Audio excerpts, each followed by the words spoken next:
Scholar हजरत अल्लामा मुफ्ती हसनैन रज़ा मंदरी उस्ताद अल जामियातुल कादरिया रिशा मरकज़ अहले सुन्नत बरेली शरीफ की आमद हो रही है। मिंबर रसूल सल्लल्लाहु तआला अलैहि वसल्लम पर रौनक अफरोज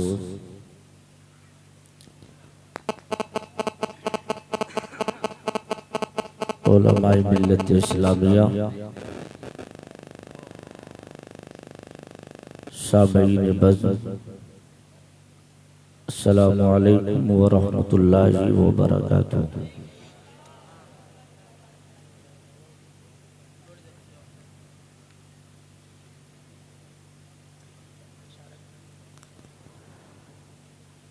लकल हम्दु या अल्लाह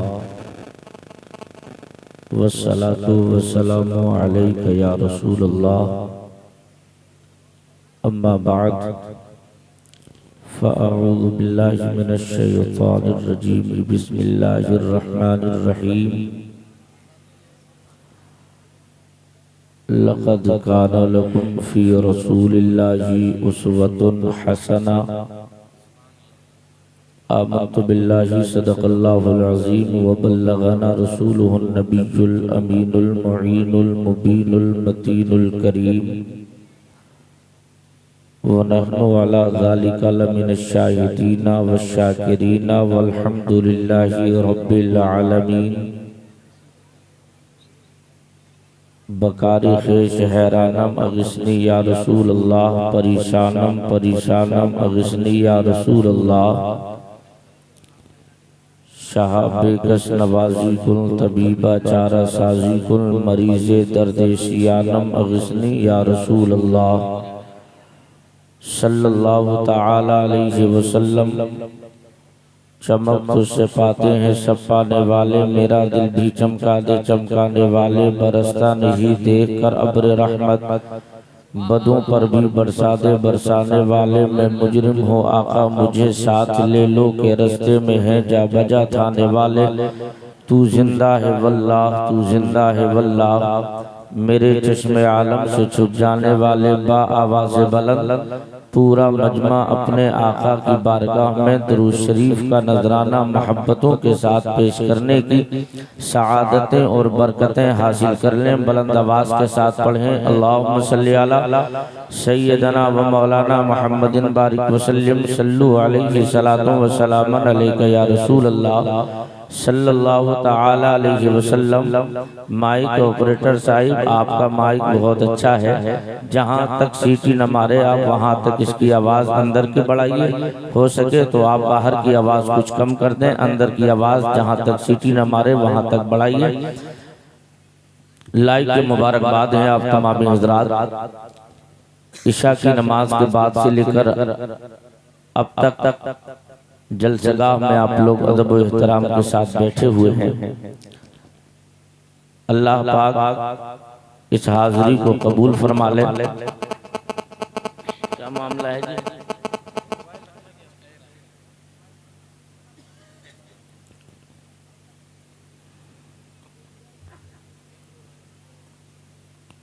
तहफ़्फ़ुज़ ईमान कॉन्फ्रेंस के बैनर तले हम और आप बैठे हुए हैं। इंशाअल्लाह आपसे पहली मर्तबे मुलाकात हो रही है। आप किस अंदाज में सुनना चाहते हैं, कोशिश करूंगा कि मैं आपके कामयाब माहौल में ढलने की। ए बेटा, या तो बैठ जाओ या घर चले जाओ। सारे लोग बुलंद आवाज से एक मर्तबा कलमा तैयबा पढ़िए, ला इलाहा इल्लल्लाह मुहम्मदुर रसूलुल्लाह। नकीब अहले सुन्नत मोहतरम भाई हसन रज़ा साहिब क़िबला की कामयाब निकाबत, शायर अहले सुन्नत, शायर मुल्क हिंदुस्तान भाई नूर अली नूर कानपुरी की बेहतरीन शायरी आप हज़रात समाअत कर चुके हैं और इंशाअल्लाह दोबारा फिर सुनेंगे। मैं आपके रूबरू हाजिर हूँ।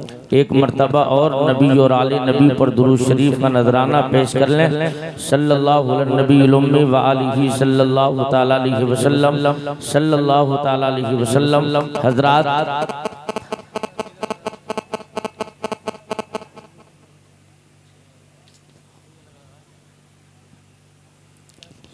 जिस आयत पाक को मैंने अपना उन्वान मुंतखब किया, उसी आयत पाक के तनाजुर में आपसे कुछ देर इंशाअल्लाह हसनैन रज़ा मंजरी बरेलवी आपसे गुफ्तगू करने की, सादतें हासिल करने की कामयाब कोशिश करना चाहता है। उससे कबल एक मर्तबा माहौल बनाइए और जिंदा दिली के साथ एक हाथ इमाम हसन के नाम पर और दूसरा हाथ इमाम हुसैन के नाम पर उठाइए और लहक के बोलिए या रसूल अल्लाह। आवाज बुलंद कीजिए। जो मेरे भाई पीछे बैठे हैं वो ये समझ रहे हैं हो सकता है मौलाना साहिब की निगाहें हम तक ना पहुंचती हों, हमें ना देख पाती हों, मगर मैं आपसे अर्ज करना चाहता हूँ हसनैन रज़ा मंजरी की निगाहें आपको देखें या ना देखें, इस तसव्वुर के साथ तहफ़्फ़ुज़ ईमान कॉन्फ्रेंस में आप तशरीफ रखें कि मौलाना हसनैन की आंखें देखें न देखें मगर मदीने वाले की निगाह हमें देख रही है। आप इसी तसव्वुर के साथ बैठिए। मैं अर्ज कर रहा हूँ अल्लाह रब्बुल इज्जत जल्ल मजदहुल करीम का बहुत बड़ा एहसान है। उस परवरदिगार आलम ने हमें और आपको इंसान बनाया है और इंसान बनाने के साथ साथ अल्लाह रब्बुल इज्जत जल्ल जलालुहु ने हमें और आपको आवारा नहीं छोड़ा, बल्कि परवरदिगार ने हमको मुसलमान बनाया। और मुसलमान ही तक नहीं, अल्लाह रब्बुल इज्जत जल्ल जलालुहु ने, अल्लाह परवरदिगार आलम ने हमें और आपको मुस्तफ़ा जाने रहमत का सच्चा आशिक और वफादार बनाया है।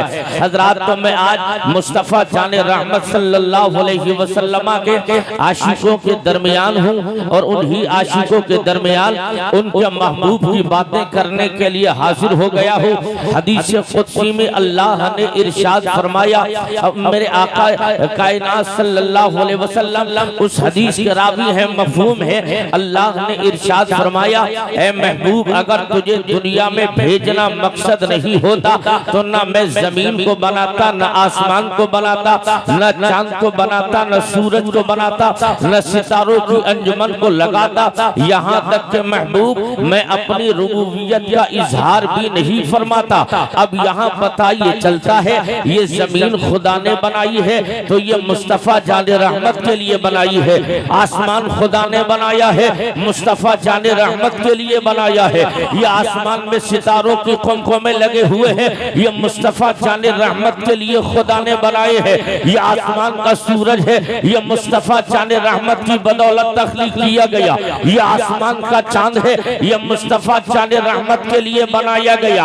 अब मैं उलमा की तवज्जो का तलबगार रहूंगा। मैं अर्ज कर रहा हूँ कि जब परवरदिगार आलम तूने अपने अफजल पैगंबर को दुनिया में भेजा, जिसके बारे में तेरा इरशाद गिरामी है कि मैंने जमीन महबूब तेरे लिए बनाई है, मैंने आसमान महबूब तेरे लिए बनाया है, मैंने सितारों की अंजुमन महबूब तेरे लिए लगाई है, ये जमीन का फर्श महबूब तेरे लिए है, ये पूरी कायनात को जो अदम से तख्लीक किया गया है, अदम से वजूद अता किया गया है, ये महबूब सबसे सब तेरे लिए है। अब सवाल उठता है मेरे महबूब, जब ये सब तूने महबूब के लिए बनाया, ये जमीन का फर्श नबी के लिए, आसमां का शामियाना नबी के लिए, ये सितारों की कमकमाहट नबी के लिए, तो परवरदिगार जब तेरा चहीता पैगंबर है, तेरा अफजल आला पैगंबर है, तेरा अफजल बरतर पैगंबर है, तो मेरे महबूब तेरा नबी अभी शिका में आमीना में था, अभी तेरे नबी ने दुनिया में आकर आंखें नहीं खोली,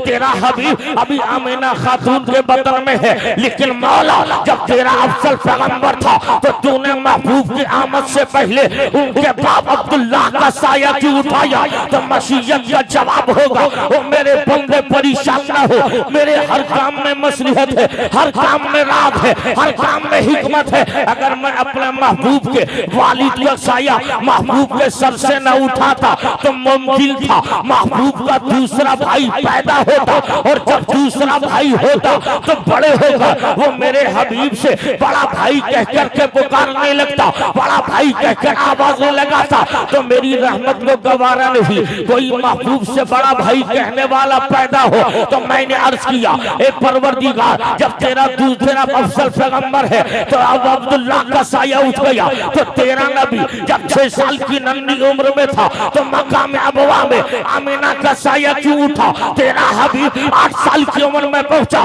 तो दादा अब्दुल मुत्तलिब का साया क्यों उठा? तो मशीयत जवाब देगी, हर काम में राज है, हर काम में मसलिहत है, इसलिए उठाया ताकि जब मेरा महबूब दुनिया में आ गया और आ जाने के बाद जब मेरा महबूब पल कर परवान चढ़ेगा और जब मेरा हबीब 40 साल की उम्र में ऐलान नबूवत करेगा और ऐलान नबूवत का आलम यह होगा कि मुस्तफा जाने रहमत की 23 साल की तबलीग का नतीजा पूरी दुनिया के गोशे गोशे में इस्लाम चला जाएगा, पूरी दुनिया के चप्पे चप्पे में इस्लाम जब पहुंच जाएगा तो कल कहीं कोई मुस्लिम मुखालिफ जबान खोलकर ये न कहने लगे मोहम्मद ने इस्लाम फैलाया था तो अपने बाप की बुनियाद पर फैलाया था, मोहम्मद ने इस्लाम फैलाया था अपनी माँ की बदौलत फैलाया था, मोहम्मद ने इस्लाम फैलाया था अपने दादा की बदौलत फैलाया, ताकि दुनिया जान ले इस्लाम फैला तो बाप की बदौलत नहीं, इस्लाम फैला तो माँ की बदौलत नहीं,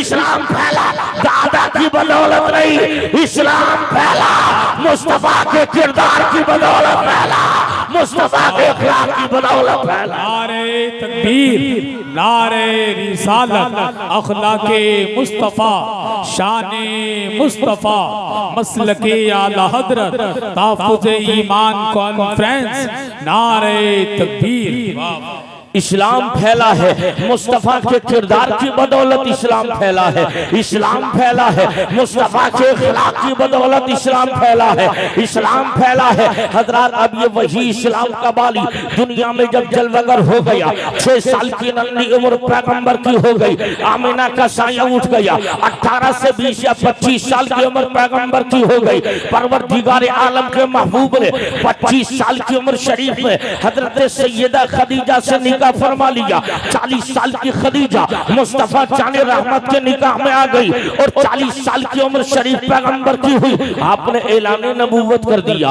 और जब ऐलान नबूवत मुस्तफा जाने रहमत ने किया है तो उस ऐलान नबूवत की बरकतें ये हुई, पहले तो लोगों ने कलमा नहीं पढ़ा, लेकिन आपके कबीले के लोगों ने कहा ये मोहम्मद तो साहिर है, मोहम्मद पर पगला हत्तारी है, मोहम्मद तो मजनू है, इनके दिमागी तवासुर ठीक ठाक नहीं। लेकिन आहिस्ता आहिस्ता दामन इस्लाम में लोगों ने आना शुरू कर दिया, आहिस्ता आहिस्ता दामन रहमत में लोग आने लगे। लेकिन मैं आपसे अर्ज करता चलूं और नहरोसा के सुन्नी जिंदा दिल मुसलमानों, एक आज आप है अपने आप को मुस्तफा जाने रहमत का गुलाम कहने पर आज तुम नाज कर रहे हो, मुस्तफा जाने रहमत का गुलामी पर नाज कर रहे हो। लेकिन मैं आपको बताई दे रहा हूँ सही माना में गुलामी किसका नाम है। तुम्हारे चेहरों पे तालियां नहीं, उसके बावजूद गुलामी का दम भरते हो। तुम्हारे घरों से, तुम्हारी मस्जिदों से, तुम्हारी पेशानियां सिजदों से दूर है, उसके बावजूद गुलामी की बात करते हो।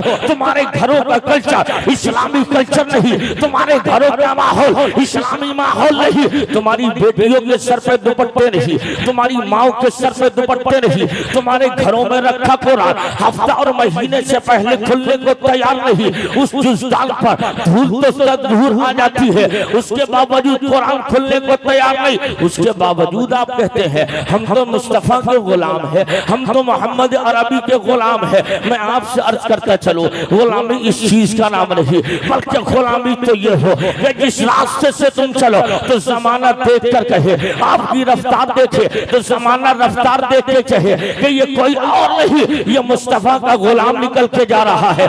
आपके खाने का तरीका देखे तब जमाना कहे ये कोई और नहीं, ये मदीने वाले का गुलाम जा रहा है। आपकी गुफ्तार और रफ्तार देखे, आपकी जिंदगी की हर अदाएं देखे, आपका खाना देखे तो आपके खाने को देख कर कहे कि ये मुस्तफा का गुलाम है। लेकिन मैं आपसे अर्ज करता चलूं प्यारे, ये मुस्तफा जाने रहमत के गुलाम हो। आज तुम जो दावा कर रहे हो हम मुस्तफा के गुलाम है, मैं कहता हूं नहीं नहीं, ये गुलाम देखना है तो चलो मक्के का एक गुलाम दिखाई दे रहा हो, वो कोई और नहीं मुस्तफा जाने रहमत का यार अबू बकर है। अबू बकर सिद्दीक पैगंबर की बारगाह में है, अर्ज करने लगे या रसूल अल्लाह, बहुत जमाना बहुत दिन हो गए, खुल्लम खुल्ला इबादत करना नहीं आ रही है, अभी तो हम छुप छुप कर नमाज़ें पढ़ रहे हैं, आका इजाजत है हम इस्लाम का प्रचार करेंगे, अलग ऐलान करेंगे। आका अब घर में नहीं, अब तो अलग ऐलान इस्लाम का प्रचार किया जाएगा। तो पैगंबर आदम ने इरशाद फरमाया था, ओ मेरे यार अबू बकर हालात पेचीदा है, अभी साजगार नहीं है, अपने मकान में रहो, हालात बेहतर हो गए तभी सही आराम से तुम इस्लाम का प्रचार करना, प्रचार करना। लेकिन ए अबू बकर अभी नहीं। अबू बकर ने इशरार किया, लेकिन मुस्तफा जाने रहमत आपके इशरार पर रज़ामंद हो गए। इरशाद फरमाते जाओ अबू बकर इस्लाम की तबलीग करने लगो, जाओ अबू बकर इस्लाम का प्रचार करने लगो, जाओ अबू बकर इस्लाम का ऐलान कर दो। अब मुस्तफा का याद निकला है, अपने मकान से निकला और निकलने के बाद मक्के के चौराहे पर मुस्तफा जाने रहमत का ये शहीद गुलाम, मुस्तफा जाने रहमत का वफादार यार जैसे ही मक्के के चौराहे पे आया है और ऐलान करने लगा, ओ मक्के वालों याद रखना, अगर कामयाबी चाहते हो तो एक अल्लाह की इबादत करो और मोहम्मद रसूलुल्लाह को अल्लाह का हबीब मान लो, अल्लाह तुम्हें कामयाबियां अता फरमाएगा। दुनिया में तुम कामयाब होगे, आखिरत की भलाई तुम्हारे लिए है, जमीन की भलाई तुम्हारे लिए होगी, लेकिन तुम नबी को अल्लाह का रसूल मान लो, मोहम्मद को अल्लाह का हबीब मान लो। इतना जैसे ही कहा था आपकी ज़बान से आवाज निकली थी, पूरे मक्के के अंदर गूंज गई।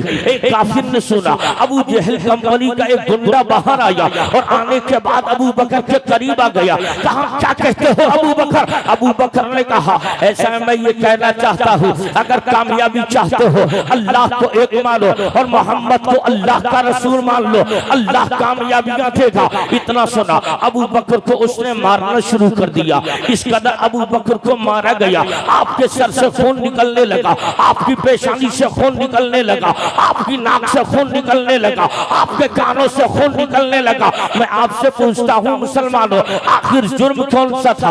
आपने जुर्म क्या किया था? आपके लिए जुर्म कौन सा था जिसकी बुनियाद पर मारा जा रहा है? और इतना मारा गया आप बेहोश होकर जमीन पे गिर गए और जमीन पर बेहोशी के आलम में पड़े रहे। शाम का वक्त हुआ, आपके कबीले का एक सरदार निकला, उस सरदार ने आपको देखा और पहचान लिया ये किसी और का नहीं, ये कहाफा का बेटा अबू बकर है। आपने जाने के बाद अपने कबीले में ऐलान किया, अबू बकर को इस कदर मारा गया है कि वो बेहोश होकर मक्के के चौराहे पे पड़ा है, उसे कोई होश नहीं, उसके बदन से सुबह से खून निकल रहा है। अबू बकर को उठाया गया और उठाने के बाद लाली गला करके आपके घर के अंदर रख दिया गया। आप जमीन पे अबू बकर लेटे हैं, लेकिन तमाम कबीले के लोग जमा हो गए और हो जाने के बाद कहने लगते हैं, आपस में बात हो रही है, अबू बकर का अब इंतकाल होगा, अब नहीं तो कल इंतकाल होगा, कल नहीं तो परसों इंतकाल हो जाएगा। अब अबू बकर बचने वाला नहीं, अब अबू बकर जिंदगी जीने वाला नहीं, अब तो मर ही जाएगा।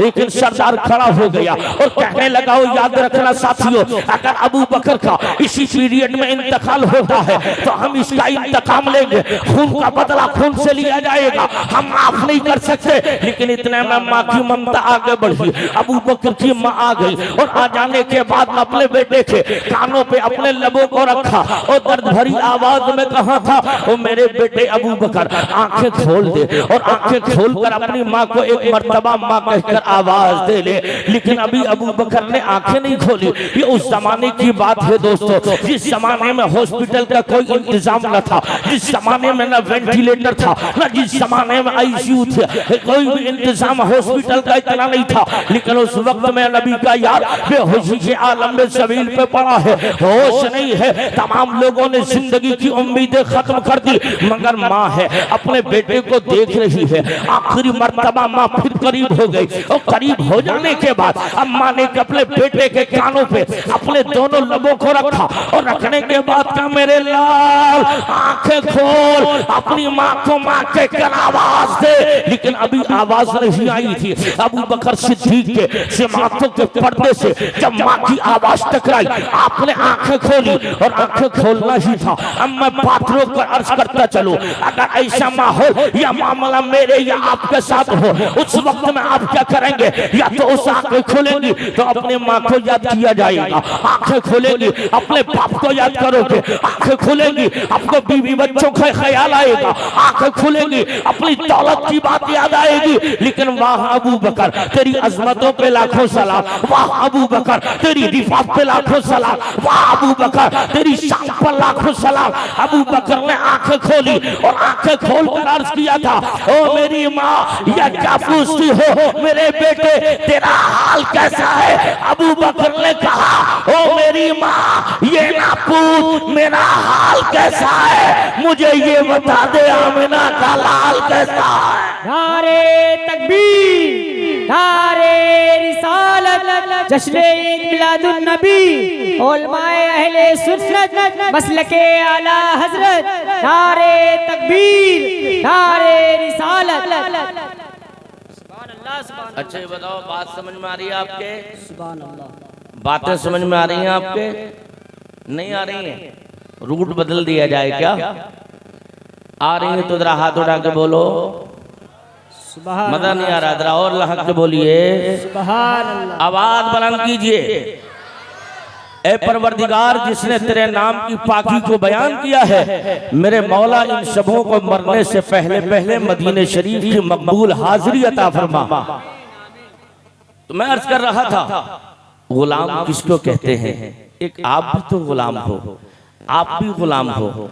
मस्जिदों से आवाज अजान की आती है, आपके कानों में ईयरफोन लगा है और उसी की धुन पे आप अपनी जिंदगी गुजार रहे हो। मैं आपसे अर्ज करता चलूं प्यारे, इस चीज का नाम नहीं बल्कि मुसलमान और मुस्तफ़ा का आशिक वो है कि न उसे दिन को सुकून मिले न रात को सुकून मिले, सब मेहनत और मशक्कत करता रहे, लेकिन जब उसके सामने उसके आका का जिक्र किया जाए तो बेकरार रूह को सुकून मिल जाना चाहिए।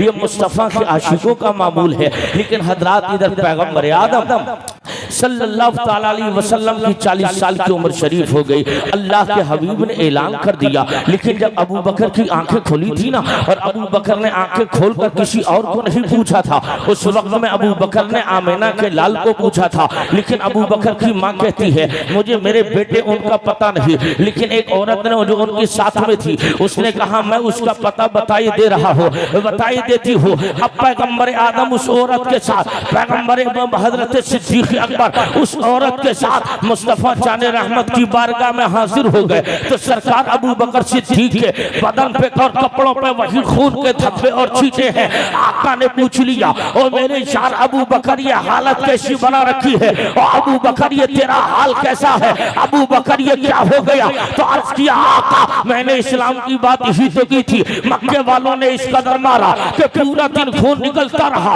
और मैं बेहोश पड़ा रहा। तो आका इरशाद फरमाते हैं, मेरे यार मैंने तो कहा था हालात बेहतर नहीं, लेकिन तुमने नहीं माना तो इजाजत दी थी। तो अबू बकर ने अर्ज किया था, या रसूल अल्लाह ये तो अबू बकर की एक जान है, अगर लाखों जाने हो तो अभी पैगंबर आपके नाम पे सबकी सब कुर्बान कर दिया जाएगा।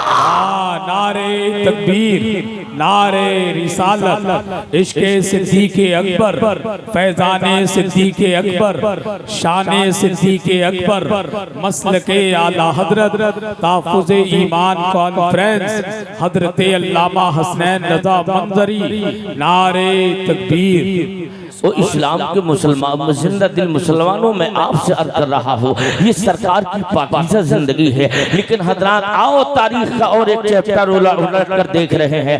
आज हमारे मुस्लिम मुआशरे के हालात ये है, आप इस हिंदुस्तान के हालात से बखूबी वाकिफ हैं, लेकिन उसके बावजूद आपके ऊपर हर तरह से जुल्म सितम और बर्बरियत के नंगे नाच किए जा रहे हैं। लेकिन मैं आपसे अर्ज करूँ, ए मुसलमानों, तुम्हारे लिए रसूल पाक की जिंदगी बेहतरीन नमूना है। आपको कहीं भटकने की जरूरत नहीं है। अगर आपको सुकून मिलेगा, अगर आपको राहत मिलेगी, आपको करार मिलेगा, तो कहीं और नहीं आमिना के लाल की बातों में करार मिलेगा। अगर आपको सुकून मिलना है तो मुस्तफा जाने रहमत की जिंदगी के मुताबिक अपनी जिंदगी को ढाल ले, यकीनन दुनिया में भी कामयाब रहेंगे, आखिरत में भी खुदा तुम्हें कामयाबियां देगा। लेकिन आओ इस्लाम के मुकद्दस लो, इस्लाम फैल रहा है, इस्लाम के दामन में लोग आ रहे हैं, लेकिन एक दिन ऐसा हुआ, रसूल अकरम सल्लल्लाहु ताला अलैहि वसल्लम है अपने घर के दरवाजे से बाहर है, उसी मक्के के अंदर एक जवान निकला। उस जवान ने पैगंबर को देखा, आका ने उस जवान को देखा। हसन भाई तवज्जो कीजिएगा, अल्लाह के हबीब ने देखा और देखने के बाद मेरे आका ने उससे कहा, ओ जवान मेरे करीब आ जा। अब वो जवान करीब आया तो चेहरा उसका बड़ा खूबसूरत था, चेहरे में जाज़िबियत और मलाहत थी। मुस्तफा ने उसके हसीन चेहरे को देखा, इरशाद फरमाया, ओ जवान बेहतर होता कि तू मेरा कलमा पढ़ के मुसलमान हो जाता। मैं चाहता हूँ कि तेरा ये हसीन चेहरा कहीं जहन्नम की आग में न जल जाए। मुझे डर है कि कहीं तू अगर तूने मेरा कलमा न पढ़ा तो तू जहन्नम में जाएगा और मैं तेरे हसीन चेहरे पर रहम खा रहा हूँ, इसलिए जवान कलमा पढ़ ले और तू मुसलमान बन जा। मगर उसने एक न सुनी, बातें सुनी, सर झुकाया और वापस अपने मकान की तरफ पलट गया। और जैसे ही मकान की जानिब पलटा था, इधर मेरे आका अपने घर में है। निशा की नमाज के बाद अल्लाह का प्यारा हबीब मुसल्ले पर बैठ गया और मेरा नबी अपने रब से मेरा नबी अपने रब की याद में अपने परवरदिगार के जिक्र में मेरा नबी मशगूल है। और उसी पीरियड में मेरे आका ने अर्ज किया था, ए परवरदिगार, तुझे आज मैंने जिस जवान को देखा, मौला इस जवान को मुसलमान कर दे, इस जवान को मुसलमान कर दे, इस जवान को तू दौलत ईमान से माला माल कर दे। इधर दुआ हुई है, दुआ बाबे इजाबत से टकराई है। दिन की सफेदी ने अपने दामन को फैलाया, रात की सियाही ने अपने दामन में स्याही को समेट लिया। दिन निकला ही था, सूरज तुलू हुआ, अचानक ये जवान खिरामा मुस्तफा जाने रहमत की बारगाह में ये जवान हाजिर हो गया। अर्ज किया, या रसूल अल्लाह, आप कलमा पढ़ा दीजिए, मुझे मुसलमान कर दीजिए। पैगंबर ने कलमा पढ़ाया और कलमा पढ़ने के बाद अब ये मुसलमान जब हुआ तो इसके चेहरे पे अभी कुछ देर तक मुस्कुराहट थी, मुस्कुराता रहा। आका को देखा, मुस्कुराया, लेकिन कुछ देर के बाद अब ये वही जवान है, इसकी आंखों में आंसू जारी हो गए। तो मेरे नबी ने फरमाया, ओ मेरे प्यारे यार, ये तो बता, आखिर तेरे चेहरे पे अभी तबस्सुम था, तेरे चेहरे पे मुस्कान थी, तेरे चेहरे पे मुस्कुराहट थी, अब तेरी आंखों में आंसू क्यों? अर्ज किया, या रसूल अल्लाह, मैंने कलमा पढ़ा है, इस खुशी जब मुझे इस तरफ मेरी तवज्जो जाती है तो मेरा दिल खुश हो जाता है। लेकिन या रसूल अल्लाह, कलमा पढ़ने से पहले के जब गुनाह याद करता हूँ आका तो मेरा दिल कांप जाता है। सरकार, उन गुनाहों ने मुझे रुला दिया है, अपने माक़बल के गुनाह याद करता हूँ। पैगंबर, मेरी आंखों से आंसू नहीं रुकते। या रसूल अल्लाह, इस कदर मैं रो रहा हूँ, मुझे अपने माक़बल के गुनाह याद आते हैं। तो नबी ने इरशाद फरमाया, ओ मेरे गुलाम परेशान ना हो, ये कलमे की बरकतें हैं, जितने माक़बल के गुनाह हैं अल्लाह उन्हें माफ कर देगा। अभी ये जवान रो ही रहा था, इतने में बुलबुल सिदरा सैयदुल मलाइका रईसुल मलाइका हजरत जिब्रील अमीन आ गए। अर्ज करने लगे, या रसूल अल्लाह, अपने इस गुलाम से कह दो कि रोए ना, अपने गुलाम से कह दो अपनी जिंदगी पे मातम न करे, अपने गुलाम से कह दो अभी से आंसू बहाने की जरूरत नहीं। अल्लाह ने कलमे की बरकतों से इसके पिछले तमाम गुनाहों को माफ कर दिया है। नारे तकबीर, नारे रिसालत, फैज़ानी गौसे आज़म, मज़हबे इस्लाम, मसलके आला हज़रत, ताफ़ुज़े ईमान कॉन्फ्रेंस, नारे तकबीर। इसके पिछले गुनाहों को माफ किया जा चुका है, लेकिन मेरे आका ने फरमान सुना दिया, ओ मेरे गुलाम देशिया, कल भी तुझे मालूम नहीं, अभी बुलबुल सिदरा ने मुझे खबर दी है, अभी इत्तला मिली है, खुदा ने तेरे गुनाहों को माफ कर दिया है। मगर मेरे आका की बारगाह में अभी ये गुलाम देहिया कल्बी नाम का जवान कहने लगा,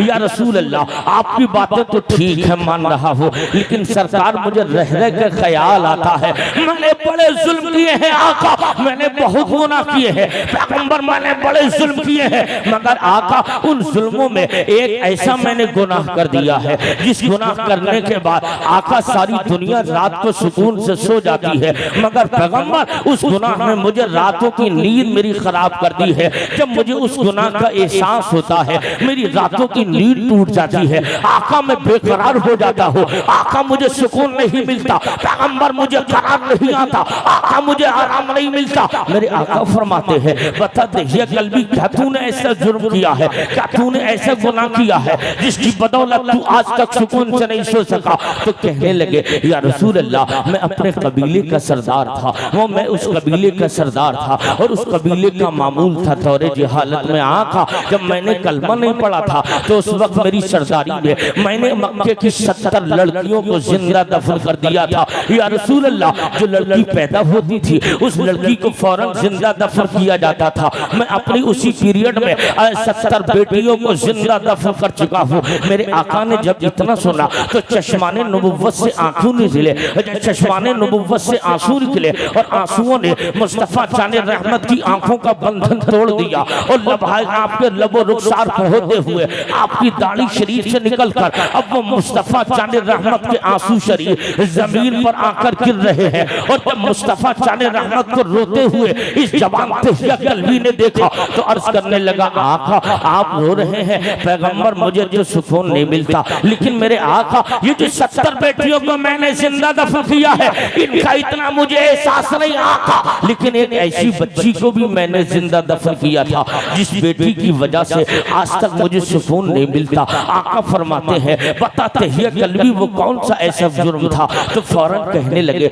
या रसूल अल्लाह, वो कहानी किसी दूसरे के घर की नहीं आका, वो कहानी मेरे अपने घर की है। कहाँ वो क्या थी? तो फौरन दहिया कल्बी बोलते जा रहे हैं और मुस्तफा जाने रहमत की आंखों से आंसू निकलते जा रहे हैं। अल्लाह का हबीब रो रहा है और आंसू चश्माने नबुव्वत का बंधन तोड़कर बाहर आ रहे हैं। अल्लाह के हबीब फरमाते हैं पता क्या हुआ था? तो फौरन दहिया कल्बी अर्ज करते हैं या रसूल अल्लाह, बात ये थी मैं जब अपने घर से निकला था उस वक्त मेरी बीवी उम्मीद से थी और मैं तिजारत के लिए घर से बाहर परदेश गया था। तो मैंने अपनी बीवी से कहा था वो मेरी शरीके हयात, अगर बेटा पैदा हो तो तुझे नासो नाम के साथ पालना, उसकी परवरिश करना, उसके हर चीज का ख्याल रखना, उसकी तालीम का तुझे ख्याल रखना, उसके परवान चढ़ाने का मुकम्मल तुझे ख्याल रखना है। लेकिन ऐ शरीके हयात, अगर इस वक्त में तेरी अगर बेटा नहीं बेटी हो तो मेरी बीवी उस बेटी का फौरन गला दबाकर जिंदा दफन कर देना, उसका गला घोट देना। मगर या रसूल अल्लाह, वो माँ तो माँ होती है। सरकार मैं बाहर चला गया, उसके बाद खुदा ने मेरे यहाँ पर बेटा नहीं बेटी को पैदा कर दिया। मेरी बीवी की कोख से बेटी ने जन्म लिया और जब बेटी ने जन्म लिया था तो उस वक्त में सारे लोगों के चेहरे अलग, लेकिन मेरी बीवी के चेहरे पे मुस्कुराहट के बजाय मेरी बेटी के चेहरे पर बीवी के चेहरे पे पसंदगी के आसार थे। तो मैंने अपनी उस वक्त में मेरी बीवी ने मेरी बेटी के गले पे हाथ बढ़ाने की कोशिश की। इतने में अंदर से इश्क कहने लगता है ओ बेटी ए बेटी ए मैं खातून, याद रखना अगर तूने बेटी को जिंदा दफन कर दिया, अगर तूने बेटी को जिंदा गला दबा दिया और तेरी बेटी तेरे हाथों से मर गई तो याद रखना जमाना तुझे मां नहीं डाइन कहकर याद करेगा। तू एक डाइन की तारीख लिखी जाएगी, तेरे नाम के साथ डाइन का लफ्ज जोड़ दिया जाएगा। लेकिन या रसूल अल्लाह, मेरी बीवी ने जब ये तमाम बातें सोची अपने हाथ को अलग खींच लिया और अपनी बेटी को कलेजे से लगाया और कलेजे से लगा के उस बच्ची को परवान चढ़ाती रही। जब मैं बाहर से आ रहा था तो मेरी बीवी का मामूल था आका दिन में मेरी बच्ची को वो पड़ोस के घर में दे देती और जब शाम होती तो उस बच्ची को अपने घर ले आती और लाने के बाद रात को सीने से लगाकर सुलाती थी। आका जब मैं बाहर से वापस आया ना तो एक दिन ऐसा हुआ कि मैंने दरवाजे पर दस्तक दिया और जैसे ही दस्तक देना था तो मैंने अंदर बाहर से आवाज दी दरवाजा खोलो। इतने में एक बच्ची आहिस्ता आहिस्ता दरवाजे पर आई थी और आने के बाद उस बच्ची ने दरवाजे पर हाथ रखा और आवाज लगाई थी। आवाज बड़ी मीठी थी या रसूल अल्लाह, बड़ी दर्द भरी आवाज थी, बड़ी मलाहत उस आवाज में थी, बड़ा सोज उस आवाज में था। आका उस बच्ची ने कहा था कौन? तो मैंने कहा मैं इस घर का मालिक हूँ, मैं इस घर का मालिक हूँ, तू कौन है? तो फौरन उस बच्ची ने अंदर से जवाब दिया था आका मैं इसी घर के मालिक की बेटी हूँ, इस घर के मालिक की शहजादी हूँ, इस घर के मालिक की बेटी हूँ। इतना सुना था दरवाजा खोला, मेरा कलेजा फट गया, मेरे पैरों के तले से जमीन खिसक गई। आका मैं सोचने लगा मैं बाहर था, मेरी बेटी कहाँ से आ गई, मेरी बेटी कहाँ से आ गई और ये मुझसे बाप कह रही है। लेकिन असर सरकार मैं गुस्से में था, अंदर चला गया। मैंने बीवी का गिरेबान पकड़कर पूछा, बता मेरी शरीक है यार, उस वक्त जो बच्चा पैदा हुआ क्या हुआ? तो फौरन बीवी ने कहा था, ओ सरताज ऐसा है, खुदा ने बेटा नहीं बेटी थी, लेकिन मैंने बेटी को आपके हुक्म की तामील न करते हुए उसको मैंने जिंदा दफन नहीं किया, उस बच्ची को मैंने पाल लिया, ताकि इसलिए कि अगर औलाद है, औलाद जिंदा दफन करने के लिए नहीं, औलाद को प्यार किया जाएगा, औलाद को सीने से लगाया जाएगा, बेटी को करार में भी बेटी को सीने से लगाया जाएगा। आका मैंने बेटी को इस तौर पर सरताज मैंने पाल लिया। लेकिन फौरन उसका मर्द बोलता है, कहने लगता है, ओ बीवी ये तो बता, तुझे मालूम नहीं मैंने मक्के की 70 बेटियों को जिंदा दफन किया, तो मैं अपनी बेटी को क्यों कर बचा कर रखूंगा? उसे भी एक दिन न एक दिन मौत के घाट उतार दिया जाएगा। जैसे ही तलवार मैंने नियाम से निकाली थी आका, तो मेरी बीवी ने हाथ पकड़ लिया, और हाथ पकड़ने के बाद कहा था, सरताज अगर आप इसको मारिएगा ना तो उससे पहले मेरा कत्ल कर दीजिएगा, मैं अपनी आंखों के सामने अपने जिगर के टुकड़े को कटते हुए नहीं देख पाऊंगी। आका जितना सुना था, चश्माने नबुव्वत से आंसू निकल रहे हैं, मेरा और तेरा नबी रो रहा है, अल्लाह के हबीब के आंखों से आंसू निकलते जा रहे हैं, और दहिया कल्बी भी रोते रोते बयान कर रहे हैं। सरकार फरमाते फिर क्या हुआ? अब वो फौरन दहिया कल्बी अर्ज करते हैं, आका जब मैं बाहर से आता ना तो मेरी बेटी मेरे करीब आ जाती, मेरे बिस्तर पे बैठती, और आने के बाद जैसे मैं लेट था तो फौरन मेरी बेटी मेरे पैरों को दबाती, मेरी पेशानी को दबाती, मेरे चेहरे की बलाएं लेती। आहिस्ता आहिस्ता उस बेटी का प्यार मेरे दिल में पैदा हो गया, नफरतें छट गई, मोहब्बत दाखिल हो गई। लेकिन जब मैं बाहर निकलता तो कबीले के लोग कहते, ओ सरदार दहिया कल्बी ये तो बता, तूने हमारी बेटियों को तो जिंदा दफन किया, मगर अपनी बेटी को कलेजे से लगा के रखते हो। लेकिन या रसूल अल्लाह, ये ताना मुझे खाए रहता था, ये ताना मेरे दिमाग में गर्दिश करता रहता था, मैं बेकरार था। लेकिन एक दिन ऐसा हुआ आका, एक दिन ऐसा हुआ, रात आखिरी पहर में थी, मैंने अपनी बीवी से कहा मुझे दूर सफर पे दावत में जाना है और बेटी को भी लेके जाना है। अब मैं उस बच्ची को लेकर अपने साथ चला, घर से निकला, आबादी से निकला और जंगल के रास्ते पे पहुंचा था तो दिन निकल आया, सुबह की सफेदी नमूदार हो गई, सूरज निकल आया। तो मैंने एक जंगल के अंदर खड़ा हो गया और अपने हाथों से मैंने एक गड्ढा खोदना शुरू किया, और जब वो गड्ढा तैयार हो गया तो मेरी बेटी जब रास्ते में चल रही थी, अचानक पैदल चलते चलते मेरे पैरों के छाले पड़े, उन छालों से खून निकलने लगा। तो मेरी बेटी ने या रसूल अल्लाह, उस वक्त में कहाँ था पैगंबर, उस वक्त में कहाँ था? ओ बाबा जान कहाँ जा रहे हो? हमें ऐसी दावत की जरूरत नहीं, हमें ऐसे खाने की जरूरत नहीं, हमें ऐसी दौलत, हमें ऐसे रिज़्क़ की जरूरत नहीं, हमें ऐसे खाने की जरूरत नहीं कि जिस खाने में बाप का खून लग जाए, यानी उस खाने तक पहुंचने के लिए बाप के पैरों से खून निकले, हम ऐसा खाना खाएंगे? या रसूल अल्लाह, उसकी ये बातें आज तक दिमाग में गर्दिश कर रही है। और जब गड्ढा तैयार हो गया तो मैंने अपनी बच्ची को उसी गड्ढे में डाल दिया, मेरी बच्ची पैरों तक उस गड्ढे के अंदर मिट्टी में दब गई, और उसके बाद में भी मुस्कुराती रही। वो सोच रही थी या रसूल अल्लाह, मेरा बाप मुझसे खेल रहा है, मेरा बाप मुझसे प्यार कर रहा है, मेरा बाप मुझसे मोहब्बत कर रहा है। आका जब मैं ये करता रहा, उसके बाद मिट्टी और डाली, मेरी बेटी सीने तक दब गई। उसके बाद उसकी सांसें रुकने लगी, और सांसें रुकते हुए फिर मैंने मिट्टी को और डाला, और डालने के बाद मैंने डालता रहा तो मेरी बेटी कहने लगी, बाबा जान क्या कर रहे हो? अगर मारना ही था तो मेरा जुल्म क्या है? मैंने कौन सा गुनाह किया है जो आप मुझे मार रहे हो? मुझे जिंदा दफन किया जा रहा है। बाबा मैं आपके साथ में कभी आपका सर शर्म से नहीं झुकने दूंगी। बाबा आप मुझे क्यों मार रहे हो? मैंने कौन सा जुर्म किया है? किस गुनाह की सजा मुझे मिल रही है? किस गुनाह की सजा दे रहे हैं? मैं आपसे कभी आंखें मिलाकर बात नहीं करूंगी। बाबा मैं आपके ऊपर बोझ नहीं बनूंगी। आप मुझे खाने को मत देना मगर जिंदा मत दफन कीजिएगा।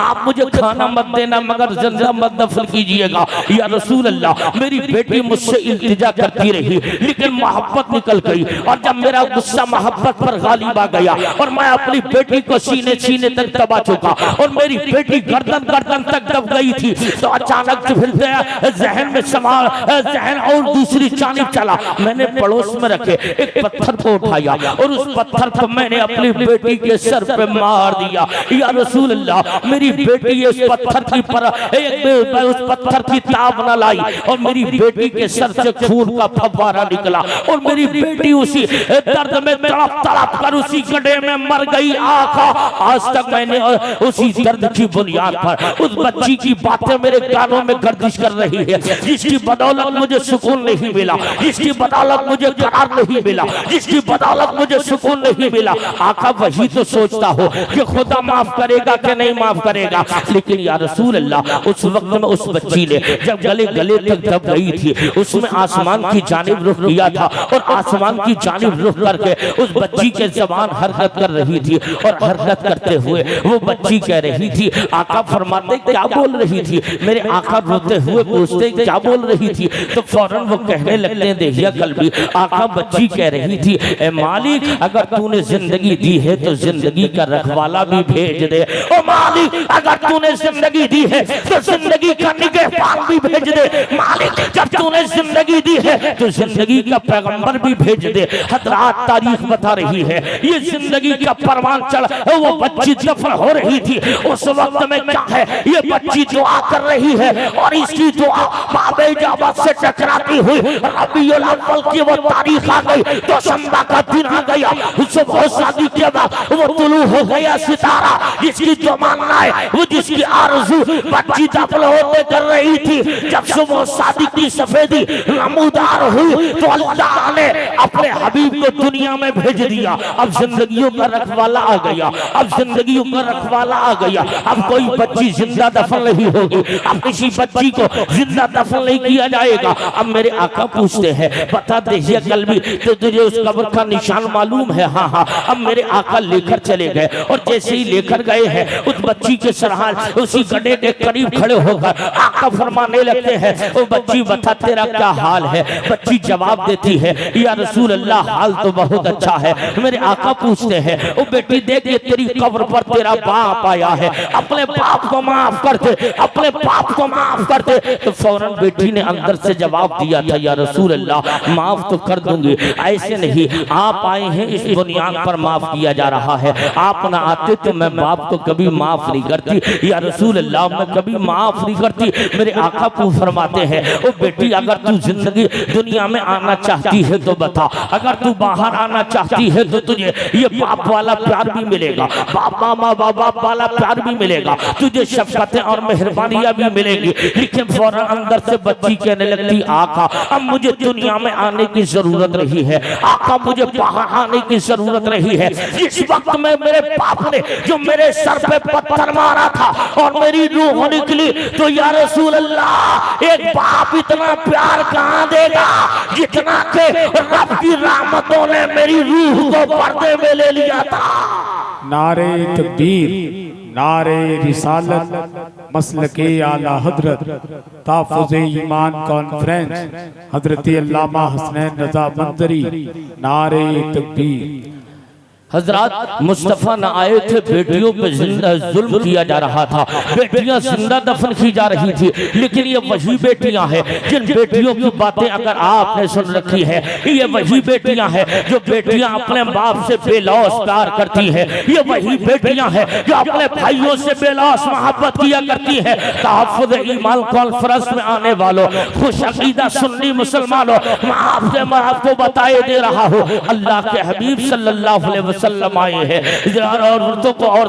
औरतों को जीने का हक मिल गया। जब तक रसूल न आए थे तब तक इन्हें जिंदगी का हक न था, बल्कि इनका तो मामूल था अगर शौहर मरता उसकी शिशिता पर इस औरत को जिंदा जलाया जा रहा था। लेकिन आज लोग कहते हैं इस्लाम ने औरत को पर्दे की चार दीवारी में कैद कर दिया। आज लोग कहते हैं इस्लाम ने औरत को पर्दे की चार दीवारी में मुक़द्दस कर दिया। मैं कहता हूँ नहीं, अगर तुझे इस्लाम का सही से हिस्ट्री मालूम होती तो तू एतराज नहीं करता। ये इस्लाम ही तो है, जब तक नहीं आया था तब तक औरत को मुकम्मल हक नहीं मिला था। ये पैदा होती तो जिंदा दफन हो जाती, अगर बच जाती तो शौहर की चिता पे इसे जिंदा जला दिया जाता था। लेकिन ये इस्लाम है, जब तक नहीं आया था तब तक जिंदगियां बर्बाद हो रही थी। लेकिन इस्लाम आ गया तब उसकी अजमतें अलग है, इस्लाम आ गया तब उसका मकाम अलग हो गया, इस्लाम आ गया तब उसकी बुलंदी हो गई। आका ने फरमाया जिसके यहाँ बेटी पैदा हो वो बेटी अपने बाप के लिए रहमत है, यानी बेटियां पैदा हो खुदा की रहमत बनकर बेटियां आ रही है। कि नबी रहमत ने फरमाया अगर बेटी अगर वहां से उठे और उठने के बाद उसकी शादी हो और शादी हो जाने के बाद जब ये किसी की दुल्हन बने तो ये बेटी के बाप के लिए रहमत, शौहर के लिए रहमत, और जब ये माँ बन जाती है तो अल्लाह इसके कदमों में जन्नत रख देता है। क्या बात है, जिंदाबाद जिंदाबाद। हज़रात बहुत अच्छा। अब आओ आगे बढ़ रहे हैं। पैगंबर आदम सल्लल्लाहु ताला अलैहि वसल्लम की उम्र शरीफ 63 साल की हो रही है। उस 63 साल का नतीजा ये है आपने 23 साल की तबलीग का काम किया है, 40 साल ऐलान नबूवत और 23 साल की उस तबलीग का नतीजा ये है मुस्तफ़ा जान रहमत का इस्लाम पूरी दुनिया के गोशे गोशे में चला गया। हर जहाँ चाली इस्लाम के डंके बज रहे हैं। आप दुनिया का सर्वे करेंगे जहाँ जहाँ इंसान मिलेगा वहाँ वहाँ नबी का कलमा पढ़ने वाला मुसलमान आपको नजर आएगा। मैं आपसे अर्ज करूँ प्यारे मुस्तफ़ा तो मक्के शरीफ और मदीने और उसके अलावा अतराफ जवानी के कहीं दूर दराज दूसरे मुल्कों में गए नहीं थे, मगर उसके बावजूद इस्लाम पूरी दुनिया में कैसे फैल गया, इस्लाम पूरी दुनिया में कैसे चला गया, इस्लाम पूरी दुनिया में कैसे आ गया। तो अर्ज करता चलो ये इस्लाम किसी और की बदौलत नहीं, इस्लाम मुस्तफ़ा जान रहमत की किरदार की बदौलत आया है, सहाबा की मेहनतों की बदौलत आया है। अब मुस्तफ़ा जान रहमत 63 साल की अपनी ज़ाहिरी जिंदगी गुजार कर अब इस दुनिया को आखिरी सलाम फरमाने वाले हैं। 8 या 10 या 12 दिन पहले नबी रहमत सल्लल्लाहु अलैहि वसल्लम को बुखार आ गया, और जब बुखार पैगंबर को आया है तो मेरे आका आखिर वक्त में हजरत आयशा सिद्दीका के यहाँ आ गए। तमाम अज़वाज से इजाजत लेकर मुस्तफ़ा जान रहमत हजरत सैयदा आयशा सिद्दीका के हुजरे में रहने लगे। सरकार को बुखार आ रहा है, कभी बुखार बढ़ता है कभी कम होता है, कभी पैगंबर पर गशी के हालात बन जाते हैं। एक रोज मेरे आका के सहाबा मस्जिद नबवी में मगरिब की नमाज पढ़कर बैठ गए। आका ने इरशाद सरकार के गुलाम है और बैठे हुए हैं और कुछ का इरादा ये है सरकार के यहाँ से ईशा की नमाज पढ़ने के बाद घरों को जाएंगे, लेकिन पैगंबर पर गशी की हालत तारी हो गई, पैगंबर बेहोश हो गए, रात का काफी हिस्सा निकल गया। तो मेरे आका को होश आया, इरशाद फरमाते हैं मेरे नबी आयशा क्या लोगों ने नमाज पढ़ ली? तो आयशा सिद्दीका हम मुसलमानों की माँ ने कहा था या रसूल अल्लाह अभी आपके आशिक आपका इंतजार कर रहे हैं, मस्जिद में बैठकर इंतजार किया जा रहा है, आका उन्होंने नमाज तो नहीं पढ़ी है। मेरे आका फरमाते हैं ए मेरी प्यारी सिद्दीका ऐसा करो अपने बाप अबू बकर से कहो वो लोगों को नमाज पढ़ा दे, वो लोगों को नमाज पढ़ाए। तो सैयदा आयशा ने अर्ज किया था या रसूल अल्लाह मेरे बाप के अंदर इतनी हिम्मत कहाँ है वो आपके मुसल्ले पे खड़े होकर नमाज पढ़ा ले, लेकिन हजरात तारीख बता रही है 17 या 18 वक्त की नमाज है सैयदना अबू बकर सिद्दीक ने आका के मुसल्ले पे पढ़ाई है, और आका के मुसल्ले पे खड़े होकर जमाने को ये दर्श दिया, जमाने को पैगंबर ने ये मिजाज दिया मेरे तशरीफ ले जाने के बाद अगर मेरा कोई जानशीन होगा तो मेरा यार अबू बकर होगा, मेरा यार अबू बकर होगा। पैगंबर आदम सल्लल्लाहु अलैहि वसल्लम सैयदा आयशा की गोद में है, आपका सर रखा है, सरकार सल्लल्लाहु अलैहि वसल्लम के सामने से आपके साले अब्दुल रहमान का गुजर हुआ। तो मेरे आका ने इशारे से सिद्दीका से कहा, सिद्दीका समझ गई क्या कहना चाहते हैं पैगंबर आदम सल्लल्लाहु अलैहि वसल्लम की चहीती हम मुसलमानों की माँ आयशा ने अपने भाई अब्दुल रहमान को करीब किया, और जब अब्दुल रहमान करीब आ गए तो उनके हाथ में मिसवाक थी। मुस्तफ़ा जान रहमत की शरीके हया हम मुसलमानों की माँ आयशा ने मिसवाक को लिया, अपने नरहा दांतों से नर्म किया और लम्हाए नास पर फेरना शुरू किया। सरकारे कायनात है अपने अपने हाथों को आसमान की जानिब बुलंद करना था, और जब मुस्तफ़ा ने हाथों को बुलंद किया तो मेरे आका इरशाद फरमाते हैं मेरे आका ने हाथों को बुलंद किया और ज़बानी रिसालत से कुछ कलिमात कहे, और सरकारे कायनात के हाथ जमीन पर आ गए, और जैसे ही नीचे आए हैं मुस्तफ़ा जान रहमत के बदन से रूह निकल गई। आका इस दुनिया से ज़ाहिरी तौर पर पर्दा फरमा चुके हैं, सरकार के बदन शरीफ से रूह निकल गई, लेकिन हजरात जैसे ही मुस्तफ़ा जान रहमत के इंतकाल की खबर पूरी दुनिया में पूरे मक्के और उसके अतराफ में फैली तो जितने मुसलमान के दुश्मन थे उन लोगों के दिल में खुशी के चिराग जलने लगे और सोचने लगे अब तो हम इस्लाम की ईंटों से ईंटें बजा देंगे, इस्लाम अब तो चुटकियों में खत्म हो जाएगा। इसलिए कि जब इस्लाम का बानी नहीं है तो अब इन मुसलमानों को आसानी से मिटाया जाएगा, आसानी से इस्लाम खत्म कर देंगे। लेकिन वाह उन्हें क्या मालूम था, मुस्तफ़ा ही तो गए हैं, मुस्तफ़ा ने अपनी तरबियत में अबू बकर को मुकम्मल कर दिया है, इसकी अब आगे का काम अबू बकर करेंगे। लेकिन याद रखना इधर मुस्तफ़ा चाने रहमत का विसाल शरीफ हुआ ही था, पूरे मक्के में खलबली है, तमाम आशिकों के सर झुके हुए हैं, हर एक आंख से आंसू निकल रहा है। मैं आपसे पूछूं प्यारे, अगर किसी का जवान बेटा मर जाए तो उस वक्त में बूढ़े बाप की कमर टूट जाती है, पूरा घर आंसुओं से तरबतर है, पूरे घर की आंखें से आंसू निकलते हैं, रिश्तेदार हैं वो रोते हैं, पड़ोसी हैं वो तमाम के तमाम रो रहे होते हैं।